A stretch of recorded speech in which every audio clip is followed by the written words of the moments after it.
This is a fan-generated show. If you'd like to support us, please go to jamieglazoff.com. Also, don't forget to subscribe to our new Rumble channel. All your support is greatly appreciated. Hello, ladies and gentlemen. I'm thrilled to announce the release of my new book, Obama's True Legacy: How He Transformed America. There's a reason why Mike Huckabee calls it a ferocious and chilling read. Order it now at Amazon.com or at FrontPageMag.com. Thank you, and may God bless you. Thank you for joining us tonight on the Glazoff Gang. I'm Michael Laube, sitting in tonight for Dr. Jamie Glazoff.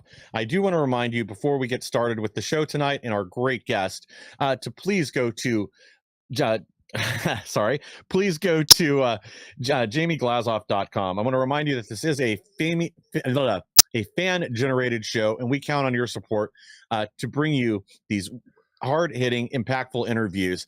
I also want to remind you to please support our producer, Inaz Annie Cyrus, and you can do that by going to lutfstudios.com and buying one of her unique handmade pieces that are one of a kind. You'll have the only one. Now, our guest tonight is someone who many of you may already be very familiar with. It is Relentless Bill Robinson. And you may know him. He's been a frequent guest on Fox, CBS, PBS, Bloomberg, BBC, all over the place. He's been a columnist for years. Right now, you can find him over at Newsmask. But I understand he even suffered 7 years over at the Huffington Post. That had to have been horrifying. Bill, how you doing this evening? I'm great, Michael. Thanks for having me. You're a great American. Well, thank you, and I really appreciate that. I've been a fan of your work and your columns for a while, but you've really had a couple of very impactful pieces here up recently. And tonight, what we want to kind of discuss is the impact that Trump's had, this just whirlwind of change.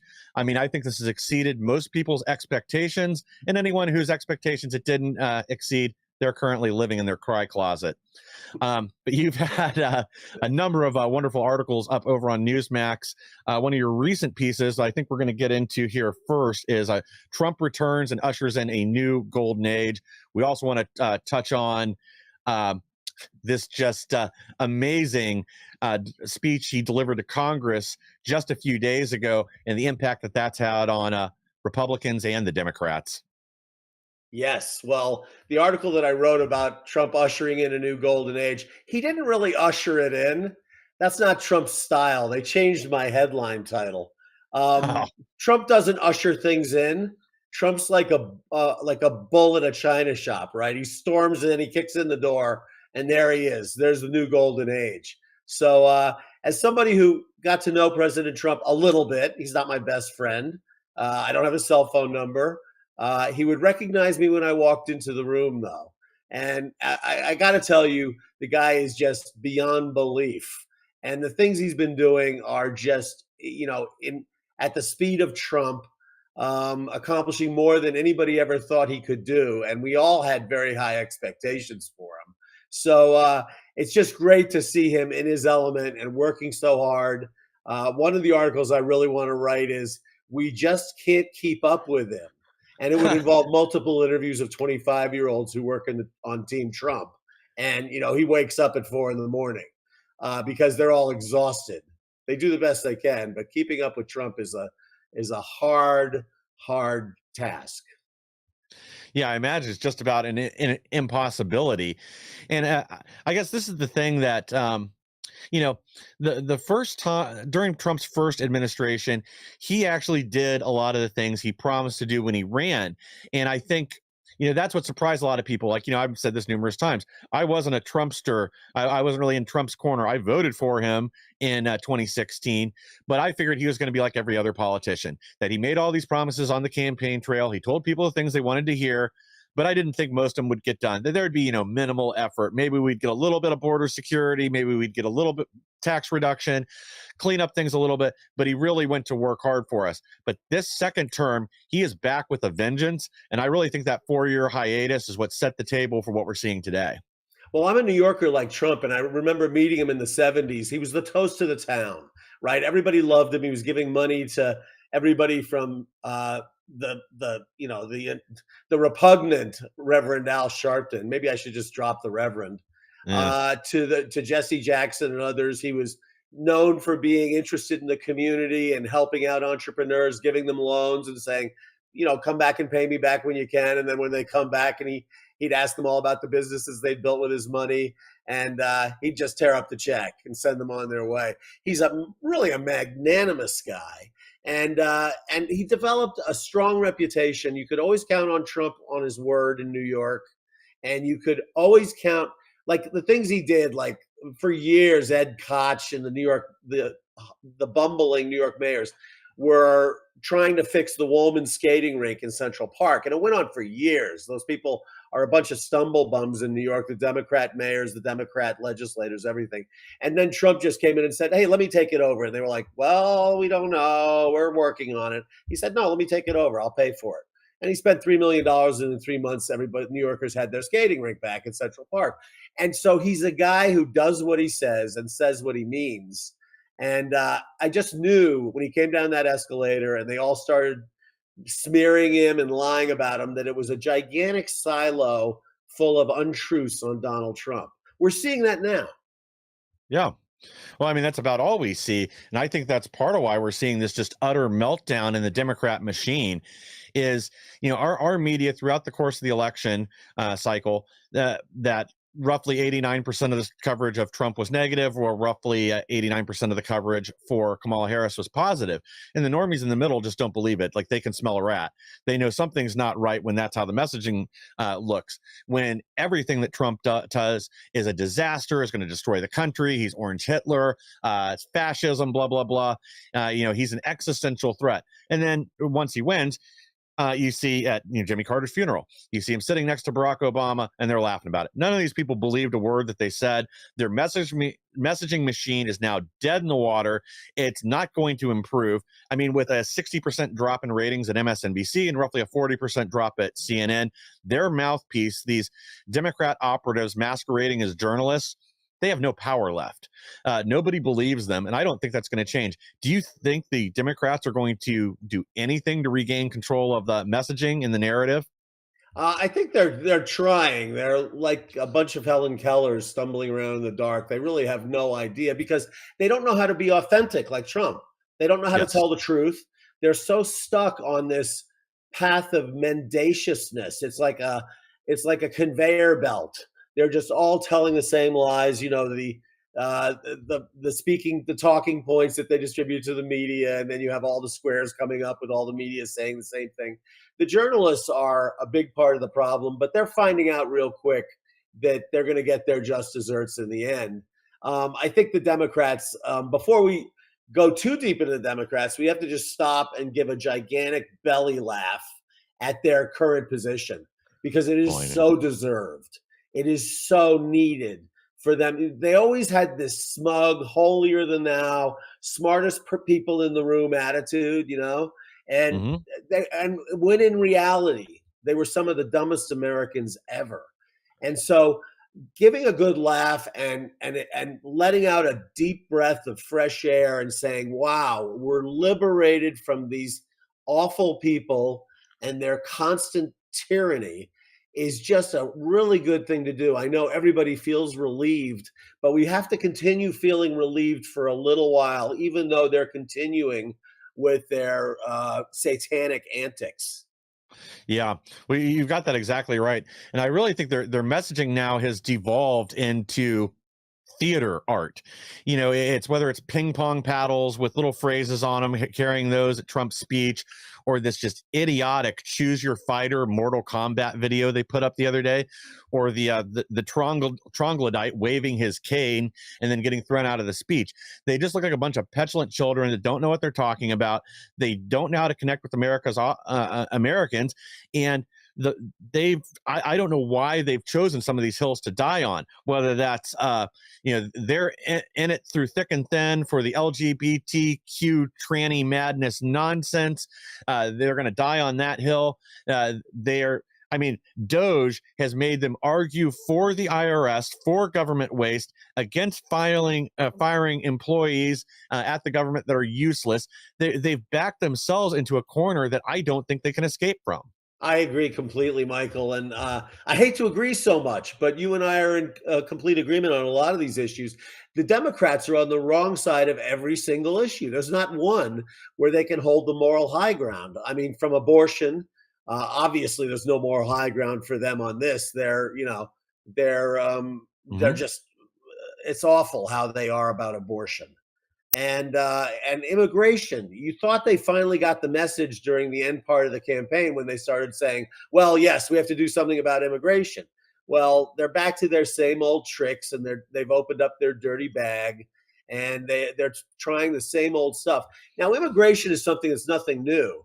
I mean, I remember in the early 2000s they were saying 43 million illegal immigrants. Somehow that got reduced to 11 million in the most recent presidential election.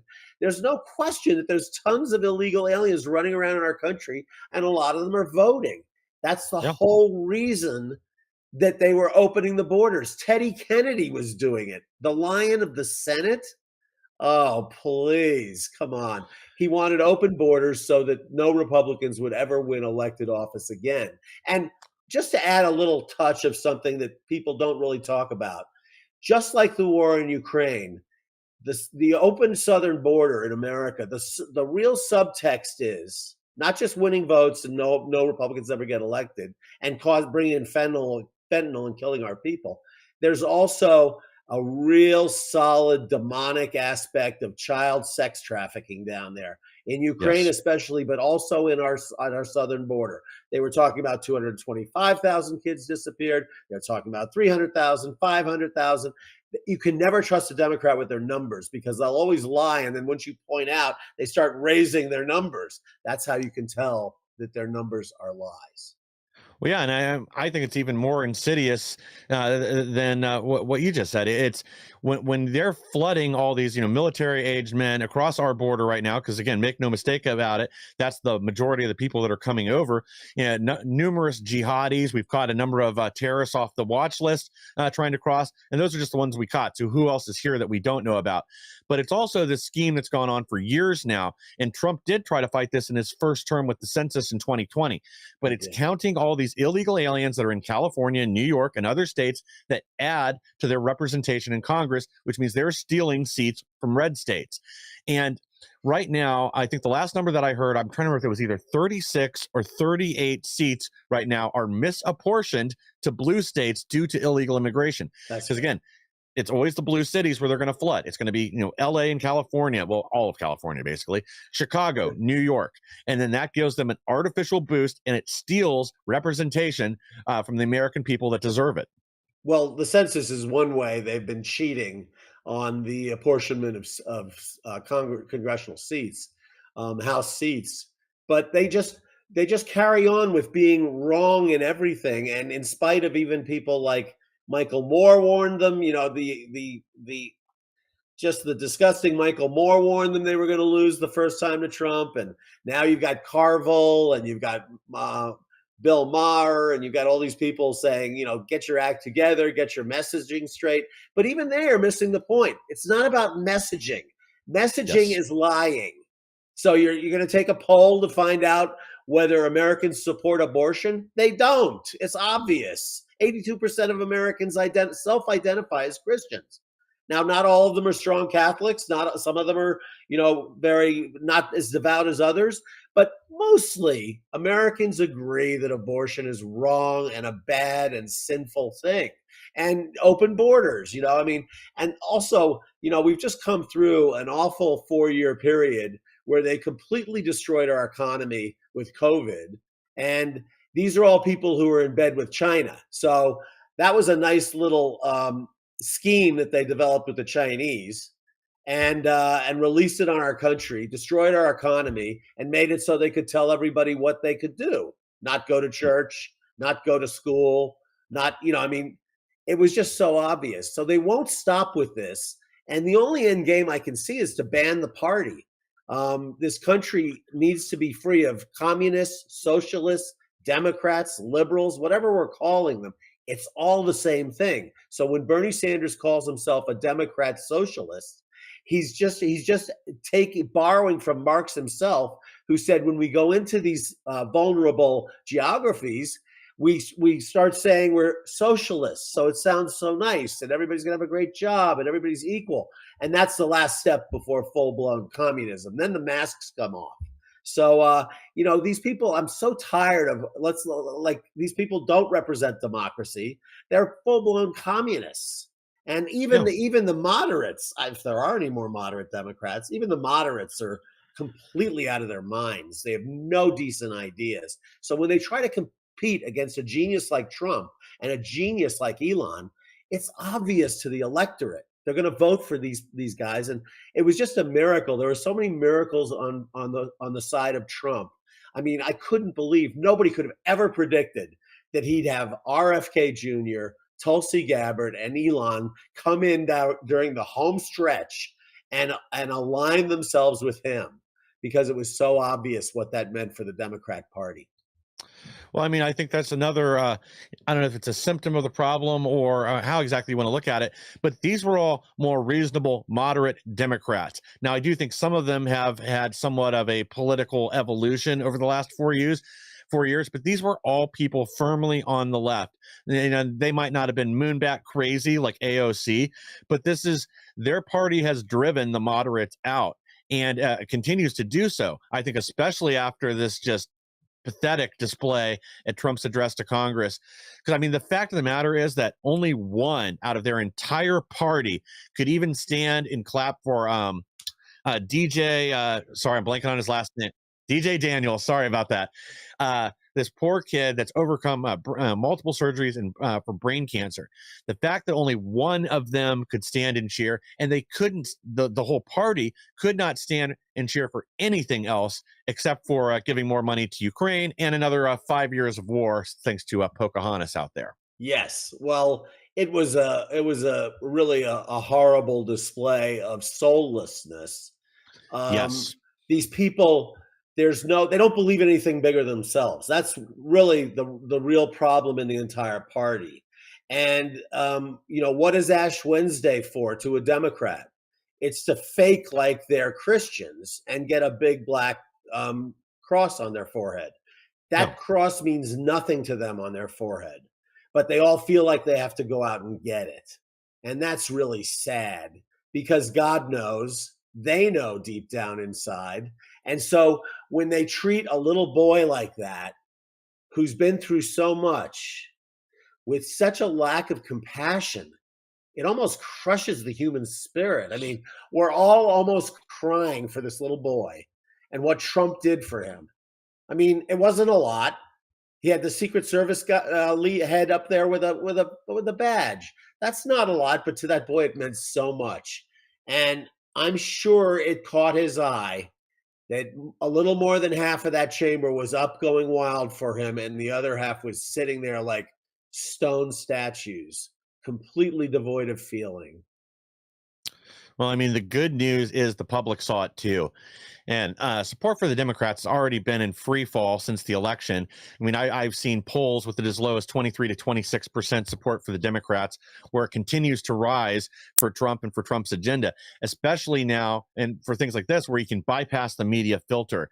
I mean, watching the reaction of some of these ghoulish people in the media to Trump's speech, especially as these polling numbers came in from CBS and the other polling institutions that had him at anywhere from 73 to 76% approval. Yes. The fact that CNN, oh man, I love Harry Enton over there at CNN. He gets to be the bearer of bad news to their staff several times a week. But he was on there too the next day discussing like right track, wrong track. And now almost 80% of the country thinks that Trump has us on the right track. When you look at issue by issue, Trump has 70% or higher support almost down the line. The lowest was 52%, so still a majority, and I'm trying to remember what that was on.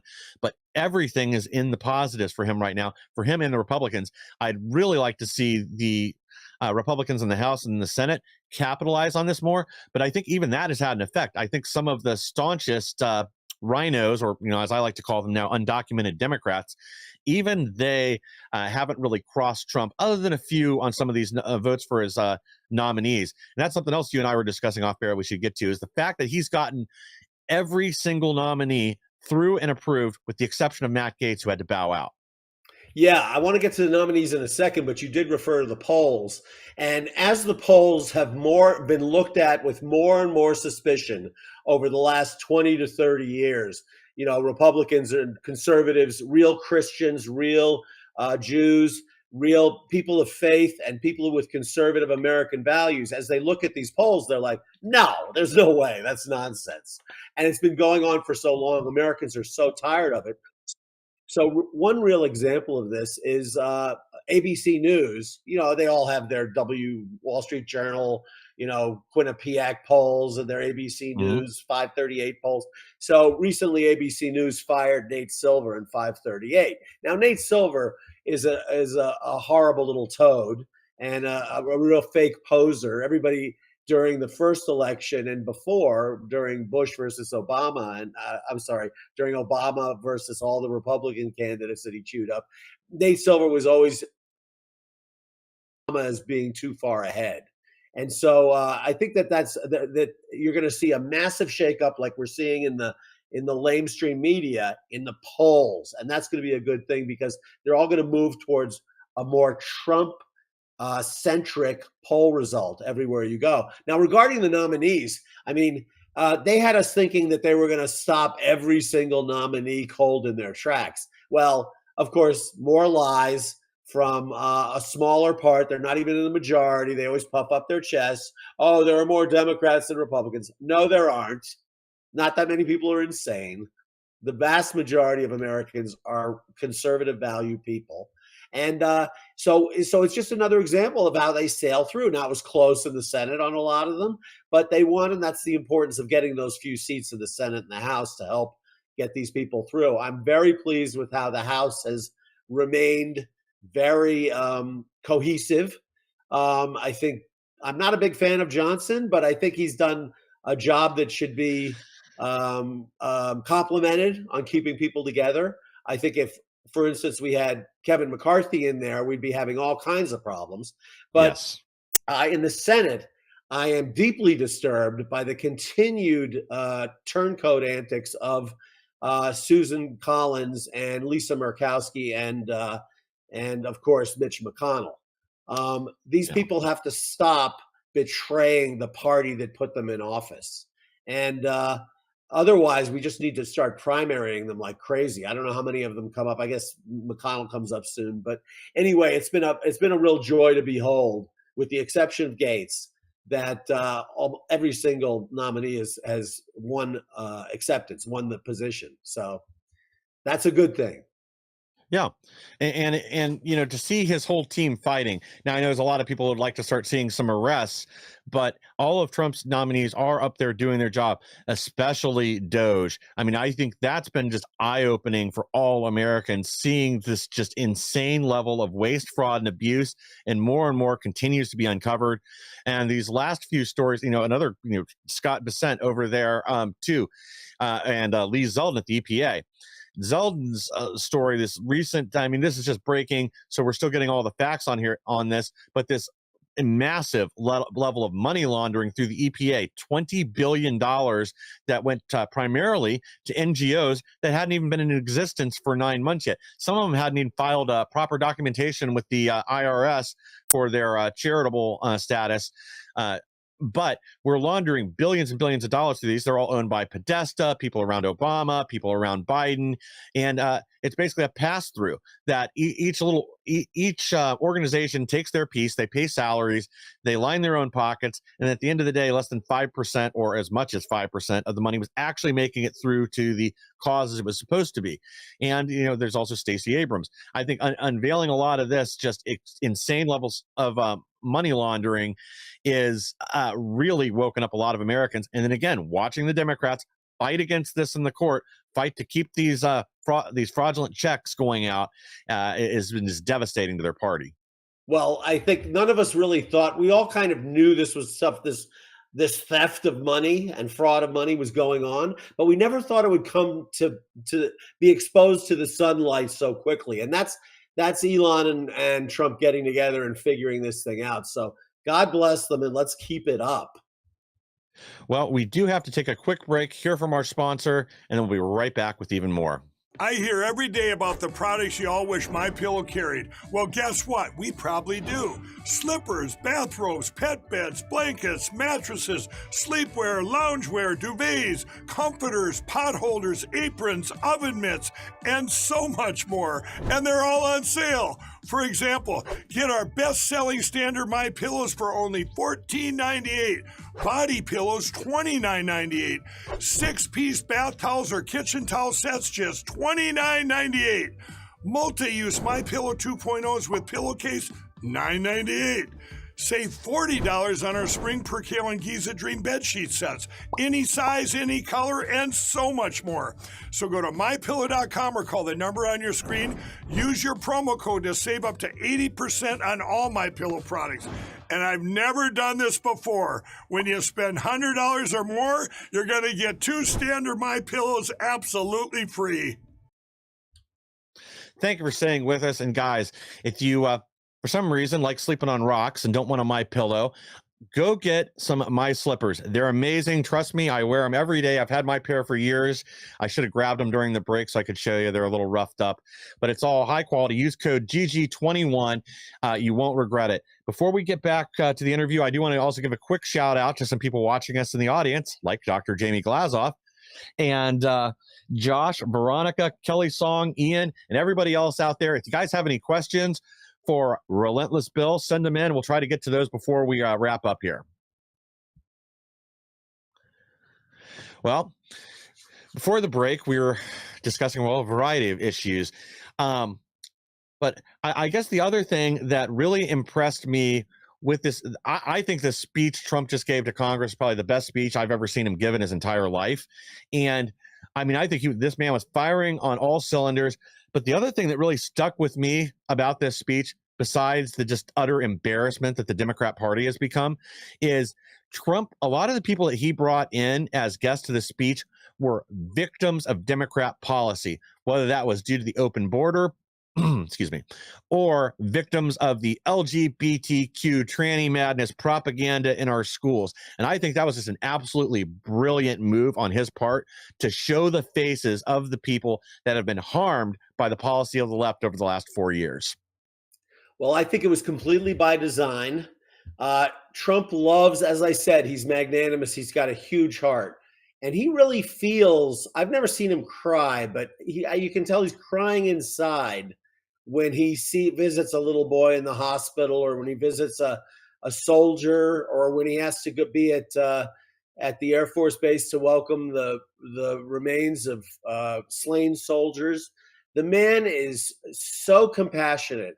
And I've just got to say, a lot of people out there get these feelings about Trump. He's not totally forthcoming publicly. You don't get everything about him from the camera, but when you talk to him over the phone and interview him as I have, he's such a caring man. He loves this country. And when people say that, of course, the left is like, oh, he doesn't love the country any more than us. No, this man loves the country more than most Republicans. He really feels it. And so the general, when I first started interviewing him over the phone, you would think, well, according to the narrative from the left, Trump's got a huge ego. He won't let you get a word in edgewise. He's going to constantly be talking. And I found somebody much different than that. I found somebody that when we start the conversation, he's asking how I'm doing, asking how my family is doing. He's a highly curious guy. And I have a medical condition that I was interviewing him about. And every time I talk to him, he's asking me these curious questions about what's happening with me, and very concerned. And then we'll talk a little bit about things going on in the world. During one interview, he said, how about this clown Biden over in Ukraine giving away all our money? And, and it's these kinds of comments that really make him seem more human. And then at the end of the interview, he'll say something like, he generally says, Bill, give your family my very best. And it's such a nice thing to say. Like, President Biden would be saying that to people. This is a very warm-hearted man with a huge heart. And then he says, yeah, and I don't have the heart to say back to him, Mr. President, I would give my family your very best, but they're a bunch of Bolsheviks. So, but I do tell him that my family will be very happy to hear that. And, it's so hard being a Trump supporter these days, but it's getting better and better now after the reelection. And this is a very special man. He's a sinner like we all are. He's got character flaws like we all do, but he is the only leader of this country that makes any sense at this moment in time. And he had to be sent here. He had to be sent here by higher authority. That's the only reason they kept him alive. And that's the only reason he survived in Butler. He's talked about it himself. Yeah, I have no doubt that God spared his life, especially watching that video over and over like I did of him turning the head and watching the bullet skim off his ear. I mean, a quarter inch, just a few degrees turn in a different direction, we'd be having an entirely different conversation right now. That's and right. God help us, it wouldn't be about President Kamala Harris. That's right. Yeah. If President, speaking very clearly, if President Trump had lost this election, not only would we have a Nimrod like Kamala Harris as president, but President Trump would have spent the rest of his life in prison. And that's how these people roll. This is how they operate. And they've been doing it to us. And as Trump always said, and it's true, they're not after me. They're after you, but I'm standing in the way. And it's so true. That speech that Trump gave in Congress was amazing. I mean, I've been to 53 of his rallies, and he always gives a great speech. But he is really hitting his stride now because he's doing what he was meant to do.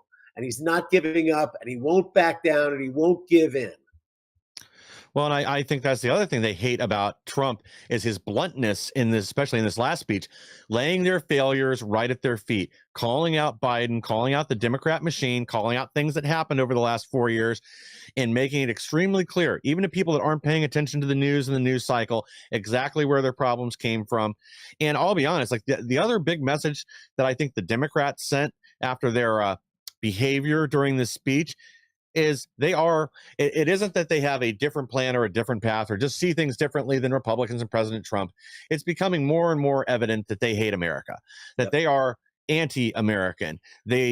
And again, that's something that should have been obvious for a long time, whether it's facilitating this border invasion or any of the other positions that they've taken that are against Americans, against our values, against Christianity, Judaism, and our founding values, that they are completely out of tune and out of step.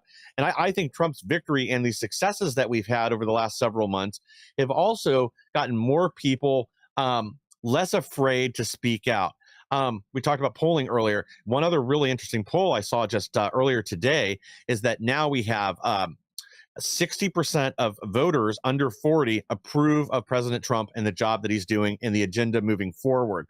I think we've got past that. It's become uncool to be a Democrat right now, especially with young people. Well, and that's the big cultural victory that we've needed for a long time is we're becoming the culture. And having a pro-American culture is going to be key to really retaking this country and winning over the youth and building a better future for all of us. Absolutely. And the polls are getting closer to where they are in reality. But I can hardly wait till they get all the way because no sane, rational, good person hates Trump. It's such a fool's folly. The constant hatred, they don't even know the man. They just hate him because of what he represents, which is American values, low taxes, small government, closed borders. I'm past the point of we want to have, a big, beautiful door. I appreciate that President Trump wants to let in legal immigration, legal immigrants. And that's great. I think that's very egalitarian of him. But at some point, like in England, you have to stop letting people in for a while because you've been letting them in hodgepodge and they've been flowing across their borders for so long. I'd like to see a year or two break. And I know that would put a dent in some people's plans who want to come here, but we're talking America first. So we really have to get past this thing of, the children, Nancy Pelosi. Oh, the children. What she was really saying, the subtext is we need those children for Pizzagate and the global pedophile network. The children, she doesn't care about the children.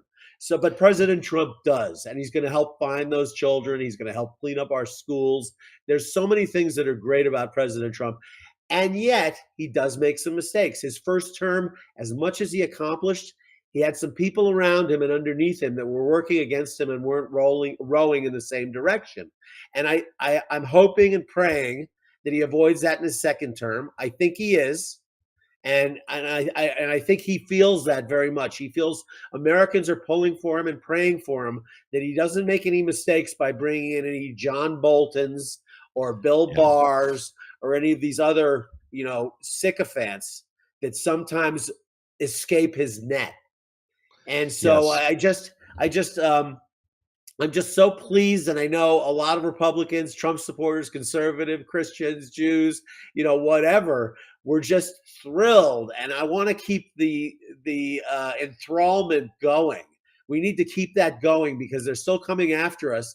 And as long as we respond with a happy kind of warrior, I'm not typically a happy warrior, but I do like the idea now that we're all so happy, and it'll help us in our fight. One of the things that we haven't mentioned, Michael, is that President Trump uses humor so well. And Yes. that's one of the 5 things I said would make President Trump our next president in a Huffington Post article in 2016. And he's got such a great sense of humor. And when he he makes jokes about the Democrats in the speech to Congress, and it really hits them deep and hard. But Republicans laugh. And it's just such a great thing to laugh. Democrats don't laugh. They're not happy people. The left can't meme. They have no sense of humor. So, all of these things play into the superiority of Donald J. Trump as president. Yeah, well, demons do hate to be mocked, and that's definitely been on full display. Yes. I mean, I'm kind of getting to the point where I really do wonder if some of these people don't have literal demons. But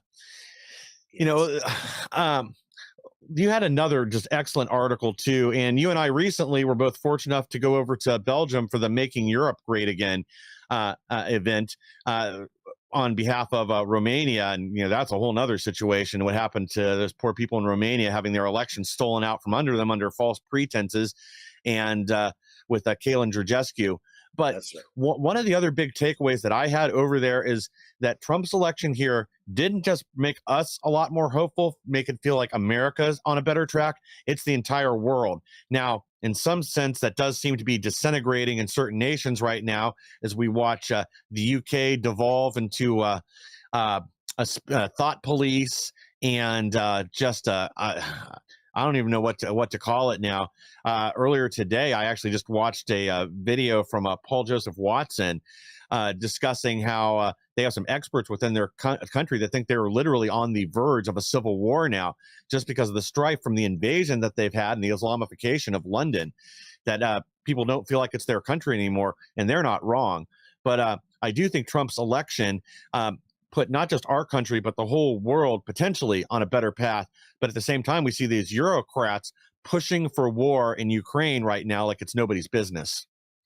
Yeah, well, one of the main takeaways for me of that trip over there to attend the mega conference, Make Europe Great Again, is the way in which the sunlight and the bedazzling, fantastical way Trump won that election has spread the world over. He's mentioned it, like there's a light spreading out all over the world. And a lot of people think that's rhetoric or that's an exaggeration. It's not. What you and I saw over there was a lot of people who are electrified by President Trump. And I think that not only are the people watching, but also the leaders like Giorgia Meloni and Viktor Orban and Marine Le Pen in France and Nigel Farage in England. And there's a whole crop of upcoming Trumpians who recognize the business model, the government business model that Donald Trump has created, and that it can work anywhere.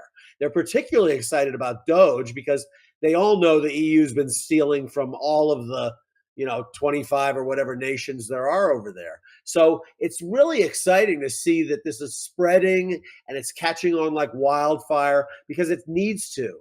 And the people over there are strong, they're awake, and I can see that it won't be long until they're starting to demand some of the changes that Donald Trump has brought to America. I think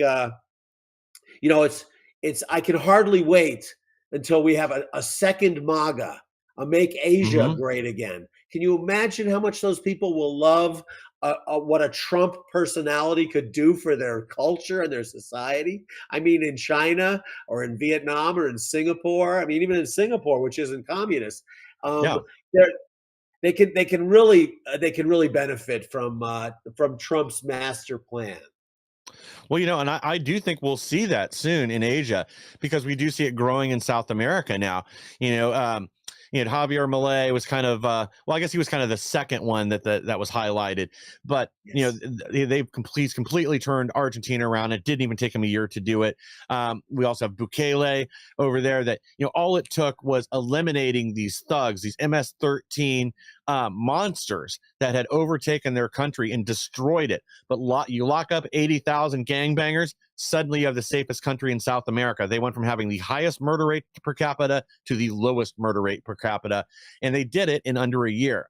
And this is inspirational, like not just to us, but to people around the world. So I do think you're going to start to see this spring up, maybe in Japan, maybe in Singapore or somewhere else, that this is a growing movement around the world right now. That was kind of my other big takeaway being there, being fortunate enough to go out and have dinner with Christina Anderson from AFD and two other party members of her, sitting next to a Canadian senator, and just listening to their stories, like what's going on within their country, what they're doing to fight back. And even though things may seem dark right now, they are very, very hopeful. And I think we will see a turnaround in Europe over the next few years, that we are going to see new young leaders embrace nationalism, personal rights, and expand. Every country should be making itself great. They should be the best version of themselves, just like we should all be the best version of ourselves. And you can't do that if it's the EU's coming in, stepping on your feet with your elections, putting military bases with nuclear weapons in your backyard, like they are in Romania, or interfering in your politics, your elections, and with your people. Amen, brother. Thank you, Jesus. Well, hopefully we do start to see more of those pop up, and we see less interference from the EU. I know they're back to trying to prevent this next election from taking place in Romania now, and we've seen them interfere with Germany. Same with the UK, France. But again, the people will continue to rise up, and I think they will at some point retake their countries. Otherwise, we're going to see it all fall down and burn to the ground. Well, it all goes back the fact that these governments have more respect for MS-13 and Tren de Aragua. It's like instead of the veterans or the elderly or the babies, it's just an extension of Karl Marx, Frederick Engels, and Leon Trotsky. People like Saul Alinsky and Rules for Radicals and the Cloward-Piven strategy. They're trying to destroy our country so they can rebuild it in a Stalinist way. So Yes. we've got to stop it. We've all got to fight hard, and we've got to carry on with the mission, which is to do things in a way that works for our people and get rid of terrible governments. Yeah, I think that's the real problem. Is we need governments that are aligned with their people. Canada's another country that we're seeing growing pushback against, not just Trudeau, Canada's governor, and but the other liberal parties there. I mean, I really hope that Pierre Poilievre, I can never pronounce the guy's last name, I'm sorry, but I really hope he is Trudeau's replacement, and we can get Canada on a better footing too, because that won't just be good for Canada, that will be good for America. It sure will be. And I think Trump has a plan, a grander plan for simultaneous spreading out of his vision across the planet. And I think he'll be working with Meloni. She's an ideal partner of his, being a woman and being the speech she gave at CPAC was just hugely impactful and meaningful. And I think she's going to be one of the main leaders in Europe. I agree with you. What happened in Romania was absolutely terrible, and I think the backlash is going to be swift, and I think either Georgescu or I don't know whether he's out entirely, or another candidate will step forward from the Romanian conservative leadership. But we really need to get the rest of the planet cleaned up from communism, and that's what we're talking about here. And Trump is making that a bigger part of what he's doing. He's also focusing on America, and he's doing what he should do here. But wherever he gets a spare minute, he's also trying to make sure that people in other parts of the world are going to have a better life. And that's the caring attitude of this man. There's never been a politician that cared a hoot about the people. There's never been a politician that wasn't greedy and stealing and lying. There's not one that hasn't been like that. And this is one, Donald Trump. And that's why he is right where we need him right now. Agreed. And you're also right. Like, you can call it communism, socialism, Marxism, or now I guess you can just call it liberalism, but it's a cancer on humanity, and it needs to be excised and removed once and for all, not just here, but around the world, so we can get on good footing with government that does support the people, that's there to actually serve its purpose. Because at the end of the day, we do need courts, we do need laws, we do need enforcement mechanisms, but they can't be oppressive. They can't be reaching into the back pocket of every citizen to fund their little pet programs and launder money so they can enrich themselves. And that's what we've seen from our governments, not just here, but all over the whole globe, going back for over 100 years now, maybe longer, probably going back to the beginning of time. And I suppose you're always going to have some level of grift in government, but it's time for honest, open government that is following the will of the people and is there to enrich our lives and protect us, not to buy votes, push division, and where their highest goal is just to lord more power over all of us, to consolidate power into one place. Yes. Well, I think we're on the right track. President Trump is going to go ahead tirelessly and continue his great work. There's never been a harder worker in the White House. Never. I say that with no equivocation whatsoever. This guy works harder than anybody that our country's ever seen. And he's going to be correcting a lot of wrongs. You referred to, due process and the courts. The rule of law is so imperative. That's why we have the Magna Carta from 1,000 years ago. We have to have the rule of law and due process and fair courts and fair trials and fair judges. And who better to respond to the way he was treated and the years of lawfare, the years of corrupt judges and corrupt courts and corrupt DAs? Who better to respond in cleaning that up than President Trump? He's the guy who knows. He's been through the meat grinder of the left's corrupt justice system. It's got to change, and he's going to change it. Yes, that's been the other thing I've really liked about this administration, is watching him put people like Kash Patel and RFK Jr. and Tulsi Gabbard, people that are, again, victims of the left and their corruption, put them in charge of the institutions that once went after them. Is there any one item that you'd really like to see President Trump and the administration tackle that they haven't moved on yet? Yes, I'm very concerned about the schools. I've been one of those angry dads and granddads who's been going up in front of the school boards, and I'm very worried about our schools. I question whether they're even salvageable. And they're so riven with, communist losers like Randy Weingarten and the unions. They're so riven with, a lot of people go before the school boards. A lot of people talk about the Department of Education. There's no question the Department of Education has to go. But when President Trump says he wants to give it back to the states, he means give all the money to the states and let them deal with it. Not in favor of it.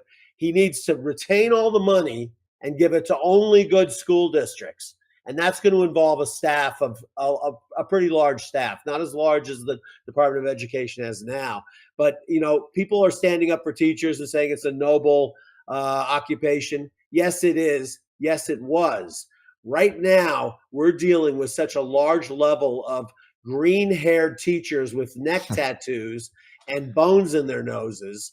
And I can tell you that is not a good teacher. No teacher ever had green hair and a neck tattoo. So we've got to clean up our schools from these misgendering, transgendering, indoctrinating teachers and principals and a lot, even librarians and guidance counselors. So what I really want to see is I want to see our children safe in schools, learning only the basics. That's what we need to do.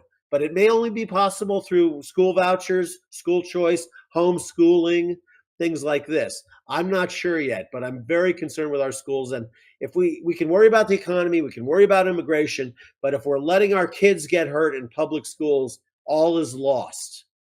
Agreed. And yes, end the tyranny of the blue-haired moonbats. We're almost out of time here. Are there any last words of wisdom that you'd like to leave the audience with? I want to just say, pray for President Trump. He's never going to be out of danger as long as he's president, and perhaps even after he's president. Pray for President Trump and his family. They are after him so hard. Pray for Elon Musk and RFK Jr. and Tulsi Gabbard. These people are at risk. We know what the Democrats do to people who leave them and say no more and go over to the other side. They pursue them like monsters. So pray for President Trump and his family. Pray for everybody who supports President Trump. And we won't be denied. We won't be let down. And we won't be disappointed. Well, Bill, again, I want to thank you for joining us. What's the best place for our audience to follow you? You can find me at Relentless Bill on everything from Gab to Facebook to X to all. I'm at Relentless Bill everywhere. My email address is relentlessbill, one word, at protonmail.com. And you can read my articles in Newsmax and catch me on some television screens all around conservative media. Well, thank you again for joining us tonight. And I want to thank Dr. Jamie Glazoff for allowing me to sit in here and probably mess up his show tonight. And I want to thank Annie, our lovely producer, for putting up with mine and Bill's insolence tonight. To the audience, once again, I want to strongly encourage you. This is a user-supported show. To make the Glazoff Gang possible, we need your support. You can go to jamieglazoff.com, make a tax-deductible donation, and help Jamie keep bringing the world the news the mainstream media, the conversations the mainstream media don't want you to hear. So thanks again for joining us. We'll be back again next week with even more.